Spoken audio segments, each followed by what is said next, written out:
pag-usapan natin. Kanina ha, may lumabas din na importanteng mga information, mga kababayan, na hindi po lumabas sa social media, hindi nanggaling sa mga mainstream media, pero kanina ay meron tayong napakinggan na kung saan mga kababayan nagte-testify etong si Madriaga at may sinasabi na mga ka-GPnatics na itong si Arnie Tevez ay dinalaw ni VP Sara Duterte at simula noon mga kababayan mukhang etong si Arnie Tevez ang binayaran at ito ang inutusan para patayin itong si Madriaga. Utos ba yan ni VP Sara? Well mga kababayan, kayo na ang bahalang umusga. Pakinggan po natin ang ginawang sabpina nitong si Congressman Chel Jokno mga kababayan. That concludes the voting. We shall announce the result.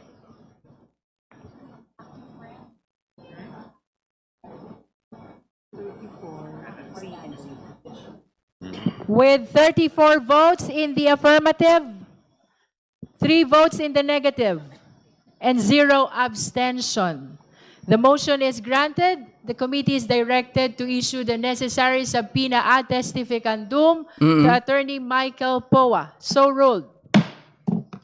Madam Chair, The Honorable Jokno. there's still one more pending incident, I believe, that pertains to the petition that this representation filed with the House, which was referred last Wednesday to the committee.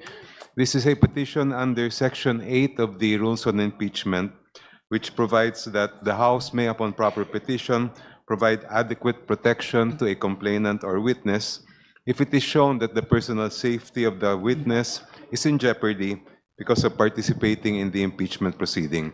I will no longer reiterate what is contained in my petition, Madam Chair, but if I may just add a few points that I believe are important for... Yan, mga Naomi Shin, nabasa ko yan kanina. Yung kasama daw ni Madriaga na nag-deliver, mga kababayan, ay napatay na. So si Ram ngayon ay napakadelikado ng kanyang buhay at talagang pinag-aaralan, mga kababayan, pinagpaplanuhan. For the consideration of the committee.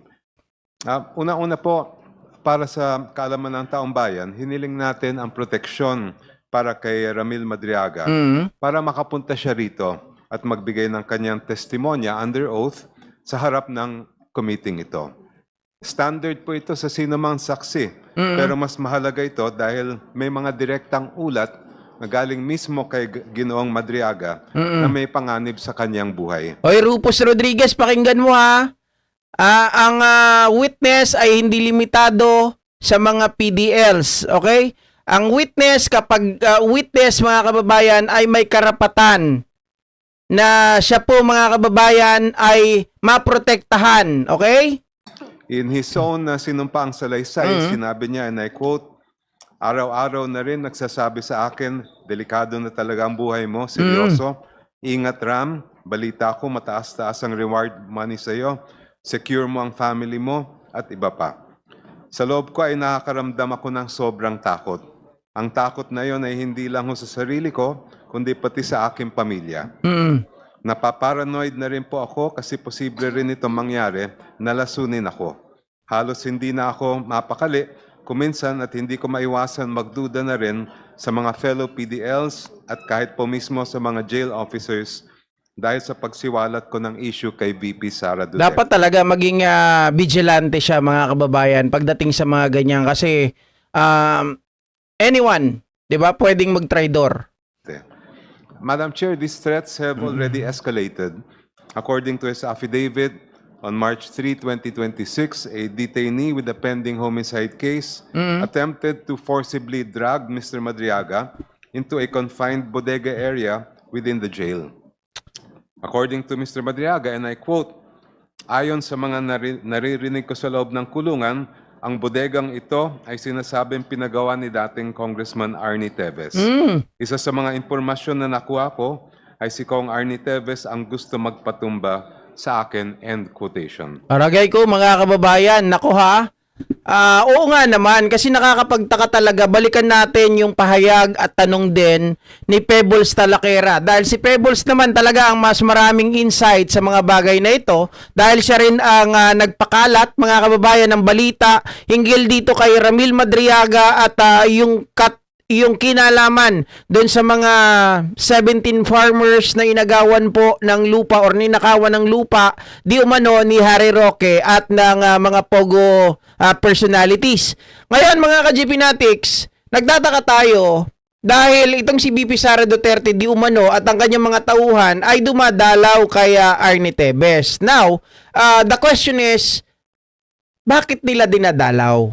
'Di ba? Na alam naman natin si Arnie Tebes ay isang considered, mga kababayan, na terorista.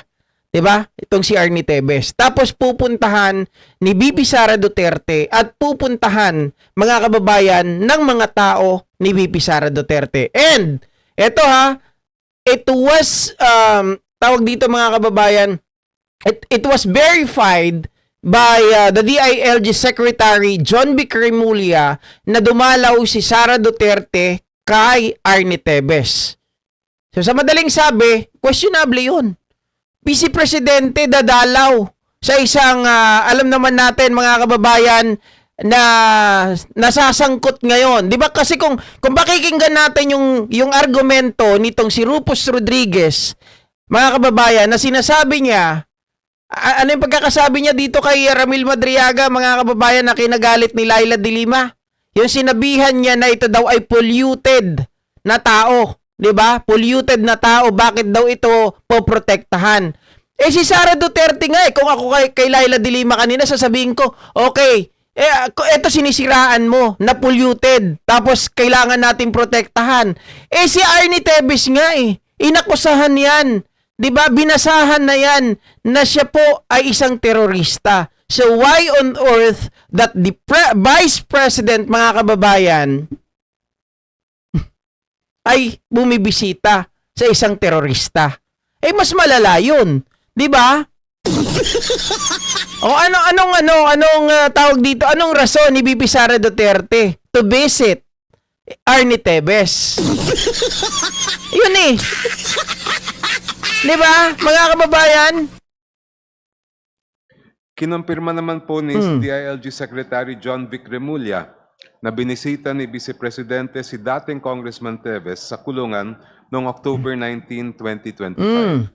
Base ito sa ulat ng Inquirer na mismo ang Vice President ang nag-attach sa kanyang perjury complaint laban kay Ginoong Madriaga. Okay mga kababayan, sa mga nagsasabi kung ililipat ba ng kustodiya si Ramil Madriaga sa Congress, base sa napakinggan ko kanina, ay hindi naman, protection lang ang ibibigay, na magdadagdag ng protection kay Madriaga, lalong-lalo na kapag on his way sa mga pagdinig, mga kababayan, from BJMP papunta dito sa Congress.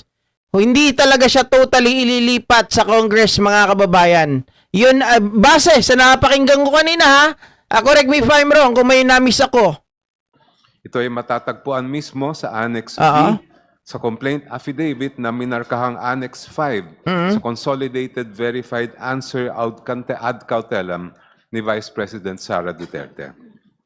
Just to be clear, this is not intended to accuse anyone. I'm merely raising a concern in our quest to find the truth. If we allow a witness to be intimidated, hurt, or God forbid, killed, then we fail in our constitutional mandate.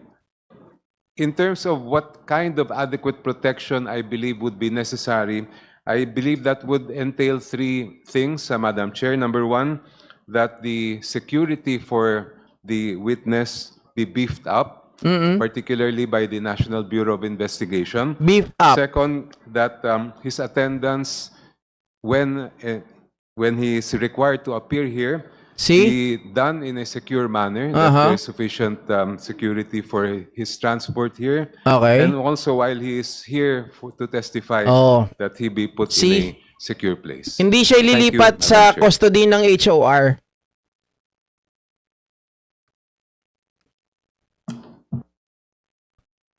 Sabi Would ni you like to raise the necessary motion with respect to the protection. Okay, wait. Sabi ni Derek, ililipat sa NBI. Hindi, mali Derek. Hindi siya ililipat sa NBI. Magpapadala lang ang NBI, mga kababayan, para mag-monitor kay Ramil Madriaga. Yun po ang totoo. Hindi po ililipat sa NBI. Doon pa rin po ang custody ni Madriaga is with the BJMP pero magdadagdag ng extra protection. Okay?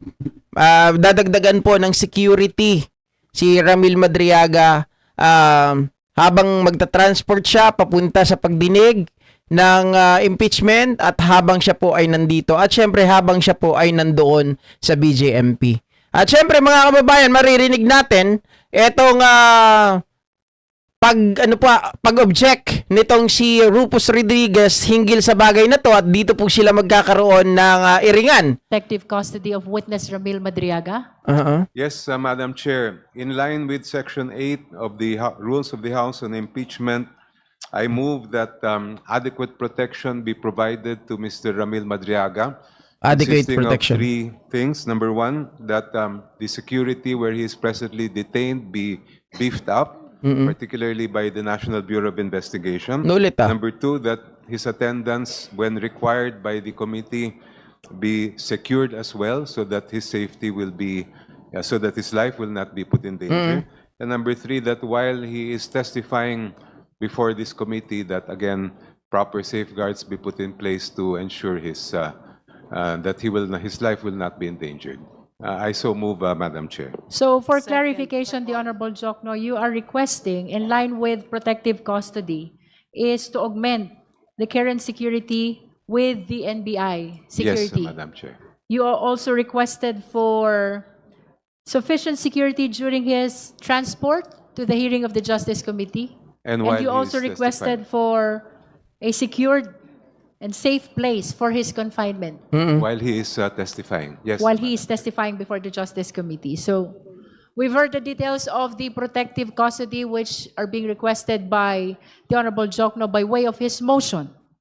There is a motion to formalize the same. There's a motion for protective custody of witness Ramil Madriaga consisting of augmented security by the NBI, security during transport to hearings of the Justice Committee, and secured place of confinement during the hearing as well of this committee. Do I hear a second? I second the Madam Chair. motion. The same has been seconded. Madam Chair. Point of Eto na, si May we Rufus know Rodriguez. the pleasure of the Honorable Rodriguez. Are Madam you- Chair, I would like to know whether, directly, whether the motion would transfer custody of Mr. Badriaga to the House of Representatives. Eto rin na, hindi nakikinig eh. Hindi ka nakikinig ah. Inulit na nga ni Chel Jokno eh. Additional security lang. Ang gagawin, hindi talaga transfer ng custody from BJMP to House of Representatives. May we be clarified on that, the Honorable Jokno? I did not include that in my motion, Madam Chair. I understand that the motion is only to make sure that he is in a secured place of confinement. Correct. Yes. Madam Chair, it has already been stated that the Honorable Director of NBI has already assigned personnel to watch 24 hours. Mr. Madriaga in Camp Bagondiwa. In fact, the jail superintendent has already stated that Madriaga has been transferred to a solitary cell so that there'll be no other people there that will endanger his life. And so, Madam Chair, with the presumption, Madam Chair, of regularity of functions and that our witnesses will be fully protected, there's no need for this motion. Secondly, Madam Chair, Ramil Madriaga is a polluted source. He is facing kidnapping with murder charges. In 2021, one member of the anti-kidnapping gang was killed. The PNP member of the anti-kidnapping gang. And then they were arrested in 2022, 2023. That's why he is in jail. And now we're going to give credence to a polluted Chair. affidavit. Point Madam of Chair, order. no, There Madam is a Chair. point of order, Let us clarify, Honorable we're trying to Rodriguez. protect somebody who is a polluted source. In fact, in Madam the Chair. cases of the Honorable Supreme Court, Rodriguez, there's a point of order. thank you, Madam Chair. Let's hear the point of Premature. order. The Honorable De Madam Lima is Chair, I recognized. submit that it's clearly premature for anyone to raise an issue of credibility Clearly on the premature. part of the intended witness. He's not yet testifying. He will testify, and therefore, issues of credibility can be raised in the questioning, in the clarificatory questioning. Exactly. Mr. Madriaga can be asked about those things during the hearing, the proper stage of the hearing, but not Yeah. at this point. So it's out of order. Correct, And it's- correct. Mga kababayan, kasi isipin natin, ganito kung ang pagbabasihan lang natin it is because itong si Madriaga ay nakakulong, mga kababayan, paano naman yung kanyang nalalaman sa mga pangyayari? Ibig bang sabihin ni Rodriguez, hindi na natin bibigyan ng karapatan, mga kababayan, by saying this person is a polluted source? 'Di ba? Parang sinabi niya na bakit niyo binibigyan ng simpatya? Bakit niyo binibigyan ng importansya yung taong 'yan? Yan nga ay nakulong. Yan ay tawag dito kidnapper. Tapos ganyan ang ibibigay niyo na special treatment? Mga kababayan, hindi. Ang sabi ng Constitution natin, 'di ba? Ang sabi ng batas, ang isang witness ay may karapatan na humingi ng kanyang security, dagdag ng security, mga kababayan, dahil alam natin na itong taong to ay pwedeng magsalita, maaring makapaglahad, at hindi po, sabi ko kanina, ang witness ay hindi po limitado or hindi po, mga kababayan, pwedeng gawing exempted. Kapag PDL ka, bawal kang mag-testify. Hindi po ganon, mga kababayan. Kasi, sabi sa batas, ang sino mang maaring makapagsalita, mga kababayan, makarinig at nakakita ay pwedeng mag-testify. Now, ang usapin kung ang tao ba na to ay may kredibilidad o wala, mga kababayan, sabi ni Laila de Lima, parang clear na hindi pa ito yung tamang time. 'Di ba? Sorry, masakit yung lalamunan ko. Hindi pa ito yung time na para sabihin mo that this person is a polluted source. Mga kababayan, sobra naman. 'Di ba? To determine na itong taong ito ay may kredibilidad o wala is during the trial, during the cross-examination, kung nagsasabi ba ito ng totoo or gawa-gawa lang niya yung kanyang mga pinagsasabi. 'Di ba? such statement relating to the Oo. issue of credibility. Statements like a polluted source that is not yet proper at this stage of the proceedings. Would you Madam like to Chair? raise a motion concerning the manifestations of the Honorable Rodriguez with respect to the credibility of Ramil Madriaga? I move that that particular part of the manifestation of the Honorable Congressman Rufus Rodriguez with respect to Mr. Madriaga being allegedly a polluted source and the related statements with respect to the issue of his credibility be stricken off the records. Is there any second? Second, Madam The Chair. same has Madam been Chair. seconded. Is there any objection? I will, yes, of course, Madam Chair, because we are Two trying two to... motions are pending now. Yes. One is the motion for the issuance of subpoena motion for protective custody of Ramil Madriaga, raised by the Honorable Chel Jokno, and second is the motion to strike off from the record the manifestation concerning the credibility of Ramil Madriaga. The same has been seconded as well. This representation is not out of order. We are discussing about giving a bundle of rights, 3. All of this to be able to give that advantage, that perceived, safety issues which are not. That's why me stating that to give this bundle of rights, to give this protection, to all of this custody and so forth in a safe place, should not be given to a polluted source. That is the point that I have. And therefore, it is not out of order. We are discussing, we are objecting to this particular motion.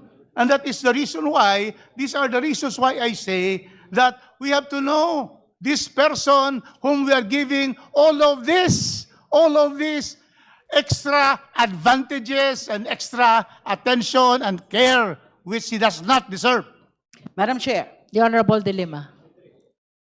Mr. Madriaga is listed as one of the witnesses for Okay. the complainants. Correct. And that's why I asked for the issuance of subpoena juris tecum.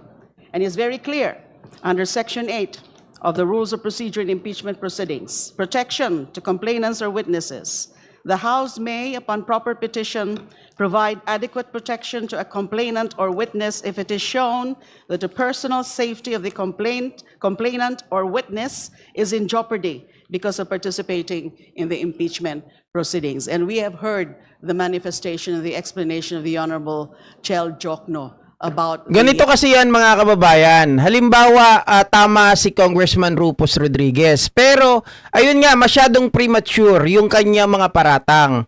Let's say dumating na sa point na kung saan po mga kababayan nagkaroon na ng cross-examination. Naharap na dyan si Madriaga. And they found out na polluted talaga tong taong to. Wala talaga siyang sinasabing totoo. Hindi nagmamatch yung kanya mga sinasabi. Mga kababayan, di ba? Sinabi ni De Lima na ang isang witness, ano pa yung binabanggit niya kanina, mga kababayan, ay kailangan may adequate protection. Okay? Now, kapag nakita nyo during the cross-examination that this person is really polluted person, then that should be the right time, mga kababayan, na kailangan mag-move backward tayo para alisin yung protection para kay Ramil Madriaga. Di ba nakita natin na hindi siya credible eh?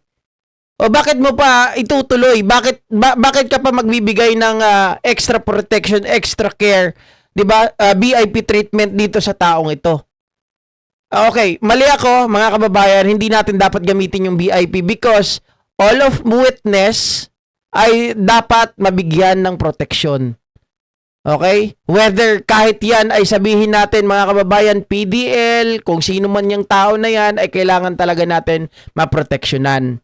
Pero kung ito ay nakita natin na hindi nagsasabi ng totoo, yan po yung pwede nating i-attract yung protection na binibigay natin para sa kanya. Yun. Rufus. threat, the alleged threat to his safety. And therefore, it is very much in order that we tackle the issue of grant of protection in the mode that was described and asked or sought for by Congressman Chel Jokno, and the motion has been duly seconded. Thank you. We've heard amply the argument of both the Honorable Rodriguez and the Honorable De Lima. For the guidance of the Justice members, our parliamentary status is there's a pending motion by Congressman Chel Jokno for protective custody of witness Ramil Madriaga. The same has been seconded. The same is objected to by the Honorable Rodriguez. There's likewise a pending motion by the Honorable Laila De Lima to strike out from the record the manifestation of the Honorable Rodriguez pertaining to the credibility of witness Ramil Madriaga. The same has been seconded as well, and the same was objected to as well by the Honorable Rodriguez. We shall now proceed to divide the House, starting with the first motion. That is the motion of the Honorable Chel Jokno. Again, for the guidance of the members, the motion is for the protective custody of Ramil Madriaga. Those who are in favor of the motion, please raise your right Chair, hand. may I just clarify Yes, please. that my motion requests, I'm moving specifically for three things. Number Yes. one, that we make sure that there is additional security provided to Mr. Madriaga You said from the NBI. in his present place of detention by the NBI. Second, that both in the transport when he is required to come here to testify and while he is testifying, again, that adequate security be provided to him. All right. So those who are in favor of the motion for protective custody of witness Ramil Madriaga, please raise your right hand.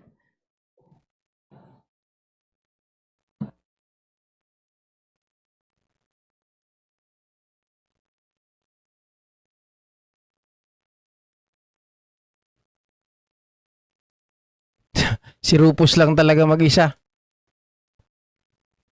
Parang tinipos si Rufus.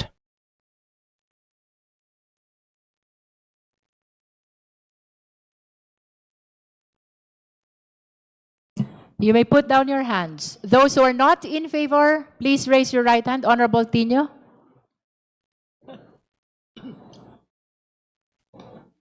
Thank you, Honorable Rodriguez. Ayun, nakita ko yan kanina. Yung kanilang minalalabas na mayroon daw gusto si Madriaga kay BP Sara Duterte.